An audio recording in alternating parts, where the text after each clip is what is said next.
तो आज आपके लिए मैं आज आधुनिक भारत शुरू कर रहा हूँ। तो आधुनिक भारत में मैं आज आपको रोलेट एक्ट बताऊंगा। तो मैं बताना चाहता हूँ कि आधुनिक भारत से सबसे ज्यादा एग्जाम में सवाल आते हैं। तो अगर आप आधुनिक भारत अच्छा कर लेते हैं तो पेपर में बढ़िया हो जाएगा। सबसे ज्यादा अगर आपको फोकस करना है तो आप आधुनिक भारत पर फोकस करें। तो आपको मैं आधुनिक भारत भी बता रहा हूँ और मध्यकालीन भारत भी चल रहा है, ठीक है। तो आप इसे कॉपी में नोट करें और प्रैक्टिस करें। जो लोग किस्मत की बात करते हैं ना, तो मैं बताना चाहता हूँ मेहनत करने वाले लोग कभी किस्मत की बात करते ही नहीं है। ये बात आप याद रखिएगा। बस आप मेहनत करते जाइए, किस्मत यूं ही बदल जाएगी। तो आइए बात करते हैं रॉलेट एक्ट की। तो रॉलेट एक्ट 19 मार्च 1919 को आया था। इसका स्थापना कब किया गया था? तो याद रखिएगा 19 मार्च 1919 को स्थापना किया गया था।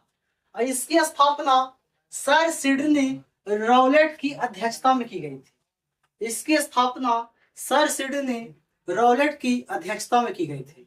उस समय गवर्नर कौन थे? तो याद रखिएगा लॉर्ड चेम्सफोर्ड थे।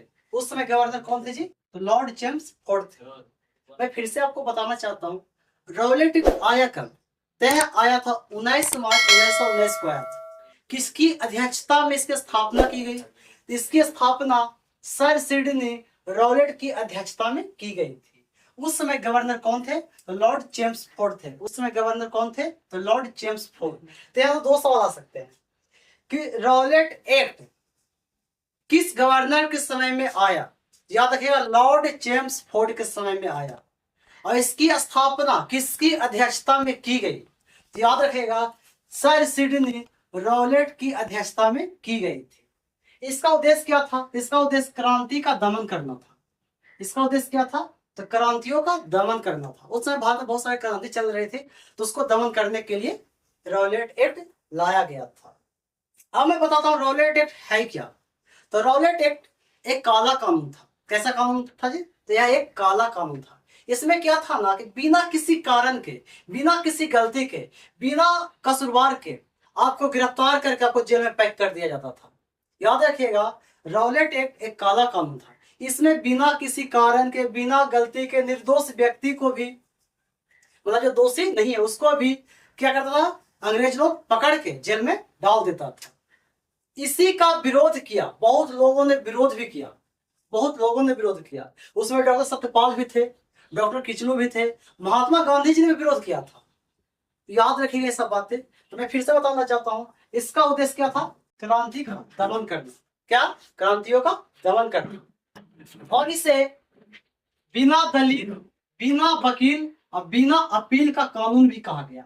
इसे बिना दलील, बिना वकील, बिना अपील का कानून भी कहा गया। मतलब आप आपका वो मतलब आपको मान लीजिए अंग्रेज अधिकारी या कोई भी अंग्रेज सैनिक जो भी हो आपको गिरफ्तार कर लिया, तो आपसे पूछेगा नहीं।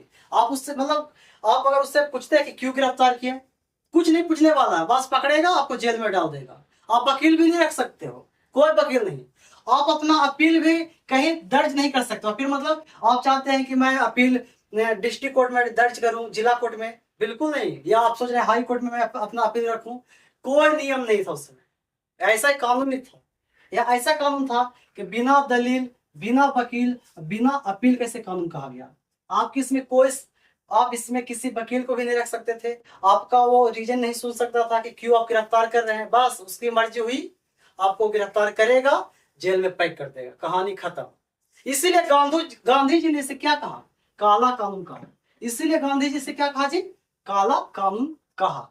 इसका जो केंद्र था, रॉलेट एक्ट का जो केंद्र था वो पंजाब में था। याद रखिएगा रॉलेट एक्ट का जो केंद्र था वो कहां था? पंजाब में था। अब आगे मैं बताता हूं, याद रखिएगा इसी कानून के तहत पंजाब के दो नेता डॉक्टर सत्यपाल और किचलू को गिरफ्तार कर लिया गया। पंजाब के दो नेता थे जो इसी कानून का शिकार बने, रॉलेट एक्ट का शिकार बने। उनका नाम था डॉक्टर सत्यपाल और किचलू। ये दोनों को गिरफ्तार कर लिया गया। तभी 30 मार्च 1919 ईस्वी को स्वामी सहजानंद ने कर मत दो का आंदोलन किया। याद रखिएगा 30 मार्च 1919 ईस्वी को स्वामी सहजानंद ने कर मत दो आंदोलन किया। लेकिन कर मत दो का नारा किसने दिया था? तो सरदार वल्लभ भाई पटेल ने दिया था। तो याद रखिएगा कर मत दो का नारा किसने दिया था? तो सरदार वल्लभ भाई पटेल ने। इसके बाद इसी के अंतर्गत रॉलेट एक्ट के कारण ही जलियांवाला बाग हत्याकांड होता है, जो मैं आगे बताऊंगा आपको। तो याद रखिएगा, जब तक आप प्रैक्टिस करिए रॉलेट एक्ट के बारे में, यहाँ से 2-3 सवाल आ सकते हैं। जैसे मैं बताना चाहता हूँ कि रॉलेट एक्ट किस गवर्नर के समय में आया, तो लॉर्ड जेम्स फोर्ड के समय में आया। बिना अपील, बिना वकील, बिना दलील का कानून किसे कहा गया, तो रॉलेट एक्ट को कहा गया। इसे काला कानून किसने कहा, तो महात्मा गांधी ने कहा। किसने कहा, महात्मा गांधी ने कहा था। इसका केंद्र कहाँ है, इसका केंद्र पंजाब में है। रॉलेट एक्ट किसकी अध्यक्षता में आया था, याद रखिएगा, सर सिडनी रॉलेट की अध्यक्षता में आया था। यही स्थापना किया था, सर सिडनी रॉलेट ही इसकी स्थापना किया था। लेकिन उस समय गवर्नर कौन था जी, लॉर्ड जेम्स फोर्ड था। इसका सिर्फ एक उद्देश्य था, क्रांतियों का दमन करना। इसका सिर्फ एक उद्देश्य था, क्रांतियों का दमन करना। इसे कैसा कानून कहा गया, काला कानून कहा गया। मैंने अभी बताया ना आपको कि बिना किसी कारण के, बिना किसी गलती के किसी भारतीयों को या गिरफ्तार कर लेता था और उसे जेल में पैक कर दिया जाता था, गिराओ जेल में, अब सड़ो, ज्यादा तुम लोग झगड़ा पीटी कर रहा था, लड़ाई पीटी, यही सब था।